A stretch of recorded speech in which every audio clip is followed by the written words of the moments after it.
Hello, my name is Dominick Steinmetz from Troop 11211, and I will be presenting my lighting design for Puff's Young Wizards Edition by Matt Cox.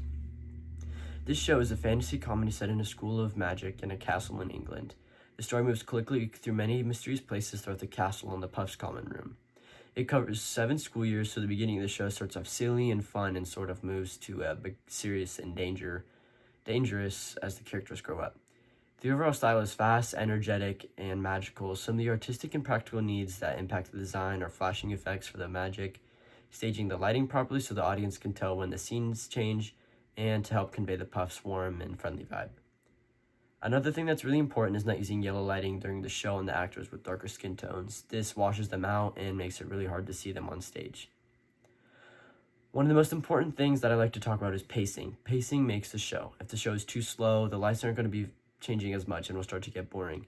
But if the show is fast-paced, the lights can be fun, flashy, crazy, and giving the audience focused on the show. The room quickly jumps between many different locations throughout the school, such as common rooms, classrooms, hallways, dungeons, etc. Another one given is the fast pacing of the show. Scenes move quickly and timing is everything. This constricts the amount of time we have for cues, so fading really isn't an option, making instantaneous cues for the show. Something else to factor in is the school years passing. So as the years go on, we have to convey that through the lighting with more darker, more grim colors as the years go on, since the show gets more dangerous. The biggest given circumstance, in my opinion, is the final battle. This scene has a lot of flashing effects for the spells. The scene also includes death and loss, which have to be shown with more heavy and dramatic cues, such as darker shifts in lighting, more contrasting, and more intense cues. The unifying production design of this concept show, for me, was magic, friendship, and mystery, while also being slightly different from the real Harry Potter, as this is a parody of it.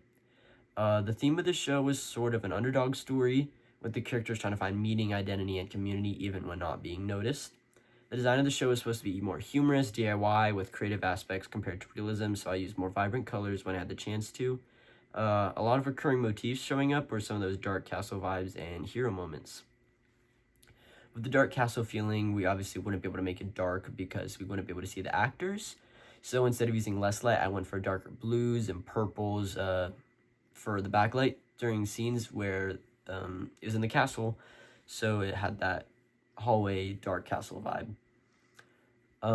I also had to make sure that I was able to light up specific areas without taking too much away from the whole lighting scene during those hero moments, trying to spotlight them and make them stand out compared to the other areas.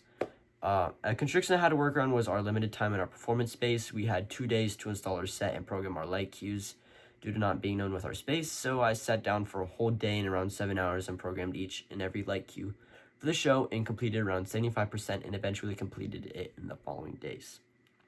I was really inspired with the show with the playful, fast tone of it. It inspired almost all my cues, whether it was transitions, effects, and all of them were pretty flashy to match the humor and the constant changing of the scenes. I didn't really use any fades until the end of the show for the more sad moments. These types of cues really support the story of the show because it helps emphasize how humorous the show can be and quickly paced it is. When I approached the research process for this design, I was looking for a lot of vibrant color palettes with different colors of spells from the movies, since the show is based off of that. I wanted the colors to be sort of whimsical and have a really big pop to them to help bring out a lot of the effects for this design.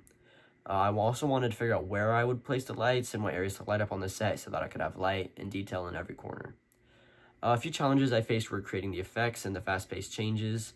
With the effects, I made a few presets with different colors. For example, with the spells, I had different flashing presets with a few different colors depending on the spell. To make the fast-paced changes, I also had to create presets for the transitions. For example, in between classrooms, I would have this cue called Home, which was just the front lights at 0, 0, and have the backlights with a purple color to convey a mysterious dark castle vibe. My design enhances the emotional tone or atmosphere of this piece because I used colors that sort of coordinated with different emotions. For example, in one of the scenes when Wayne was falling in love with Ginny, I had a pink backlight to help embolden the theme of love, furthermore enhancing both emotion and the atmosphere of that piece in that scene, and a bunch others. I used RGB par lights for the backlight of the show since they were good for effects. This was because the ones I used had strobe as well for the scenes who needed those kind of effects. For example, this scene had a portkey in it. I used this tool because it helped me create different colored blues and teals and strobe motion with the circular area to help convey swirling and a winding technique of Cedric being transported through the port key, which was used at the end of the scene, the third task. When creating this design, I made sure to collaborate with the director and actors as much as I could. I worked with the director so that I could make sure the show was exactly how he wanted it, while also keeping it to be able to convey the story and emotions across with the lighting at the same time. But with the actors, I didn't want to use yellow light because if I did, as I said before, the performance with darker skin tones would be washed out and not visible compared to other actors. When there was yellow in the show, I made sure it was when there was no actors on stage or in that yellow light. I wanted to make sure that everyone was seen during this performance, so that's why I made sure that was there. A choice I made to ensure my design was practical and functional for live performance was that most of my cues were used when possible. With a lengthy show like this, coupled with a tons of transitions and 2 time day constraint, I wanted to be effective with the programming while also still be able to convey that emotion and story through the lighting. I also used the same lighting area to represent different locations. I did that to help keep the transitions efficient and more clear to the audience.